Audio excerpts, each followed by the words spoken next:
Hello दोस्तों, स्वागत है आपको अपने YouTube channel learn with Kamlesh Gupta.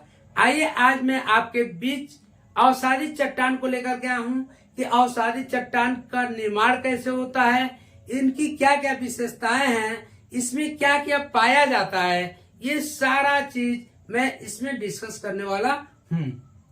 इसके पूर्व में मैंने आग्नेय शैल के प्रकार यानी आग्नेय शैल कहें या आग्नेय चट्टान कहें, अवसादी शैल कहें या अवसादी चट्टान कहें, तो उसके प्रकार और उनका निर्माण कैसे होता है, क्या उनकी विशेषताएं हैं, इसका भी मैंने वीडियो दिया हुआ है।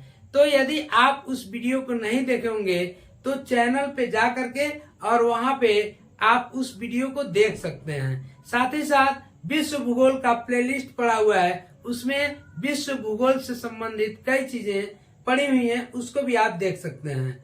तो ये आप देखते हैं, आज अवसादी चट्टानों के विषय में पढ़ेंगे कि क्या अवसादी चट्टानों का निर्माण कैसे होता है, इनकी क्या क्या विशेषताएं हैं। तो देखिए, ये कह रहा है कि अवसादी चट्टानों का निर्माण ऐसे होता है कि जैसे मान लीजिए कोई चट्टान हो, कोई क्या हो, चट्टान हो, बाह्य चट्टान, जैसे मान लीजिए आग्नेय शैल का ही यह चट्टान हो, और जब ताप और दाब में निरंतर परिवर्तन होने लगे तो इसके कारण क्या होती है, चट्टानें टूटने लगती हैं या टूटती जाती हैं। साथ ही साथ इसमें दरारें पड़ जाती हैं, और जब दरारें पड़ जाती हैं तो क्या होता है, पानी का रिसाव इसमें होना चालू हो जाता है। जब पानी का रिसाव होता है, यही कह रहा है कि पानी के रिसने के कारण चट्टानों में स्थित जो खनिज होते हैं वह घुल जाते हैं। इसमें जो भी खनिज होंगे ये घुलने लगेंगे, और इस प्रकार चट्टानों का क्या होता है, अपक्षय होने लगता है। अपक्षय, अपर्दन और क्या, निक्षेपण, ये तीन चीजों को मैंने बताया। इसके पूर्व में भी अपक्षय होता है कि जो चट्टानें अपने ही जगह पे टूटने लगते हैं तो अपक्षय होता है। फिर इसके बाद से या अपने जगह से टूट के बहने लगते हैं तो अपर्दन होता है, कहीं जाके इकट्ठा होने लगते हैं तो निक्षेपण होता है। अब यहाँ देखेंगे कहा क्या रहा है कि जब खनिज घुल जाते हैं और इस प्रकार चट्टानों का अपक्षय होता है, फलस्वरूप क्या होता है, चट्टानों के जो टुकड़े होते हैं या इसके जो बुरादे होते हैं, जल के बहाव के कारण या हवा के तेज गति से चलने के कारण यह हवाओं के साथ भी यह निचले वाले हिस्से में यानी निचले क्षेत्र में बहते हुए चले जाते हैं। और यह जब बहते हुए चले जाते हैं तो इन पर कणों का एक परत बन जाता है, और इस प्रकार से क्या होता है, एक परत पे दूसरा परत, दूसरा पे तीसरा, यानी परत दर परत यह जमता हुआ चला जाता है।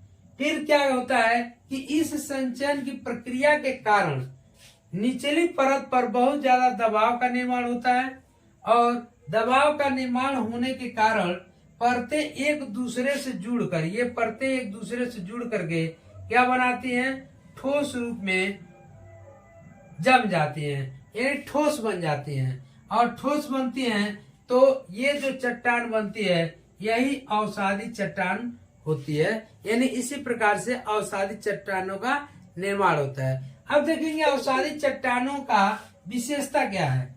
तो देखिए, अवसादी चट्टानों की विशेषताएं जैसे मैंने लिखा है कि इसमें वनस्पतियों जीव जंतु के जीवाश्म पाए जाते हैं। मतलब क्या होता है कि जब ये परत दर परत यहाँ आके जम रहा होता है तो बीच बीच में इसमें पेड़ पौधे, वनस्पतियां या जीव जंतु के अवशेष भी मिल जाते हैं। यानी ये यही कहने का मतलब है कि इसमें वनस्पतियों और जीव जंतुओं का जीवाश्म होता है। साथ ही इन चट्टानों में लौह अयस्क, फास्फेट, कोयला और सीमेंट बनाने की चट्टानें भी पाई जाती हैं। इसमें क्या, कौन सी, इसमें आपका लौह अयस्क मिल जाता है, इसी में आपका फास्फेट मिल जाता है, इसी में कोयला मिल जाता है, इसी में सीमेंट बनाने वाली चट्टानें भी मिल जाती हैं। अब देखेंगे कि खनिज तेल जो होता है किसी चट्टानों के बीच में मिलता है।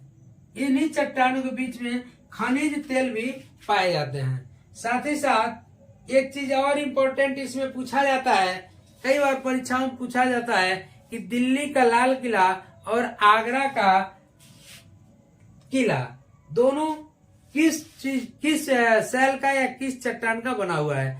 तो देखिए दिल्ली का लाल किला या आगरा का किला बलुआ पत्थर नामक अवसादी शैलों से बना हुआ है। प्यारे मित्रों, इस तरह से आपने देखा अवसादी चट्टानों का निर्माण कैसे होता है, उनकी क्या क्या विशेषताएं हैं। मिलते हैं अगले वीडियो में रूपांतरित या कयांतरित चट्टानों को लेकर। तब तक के लिए जय हिंद, जय भारत।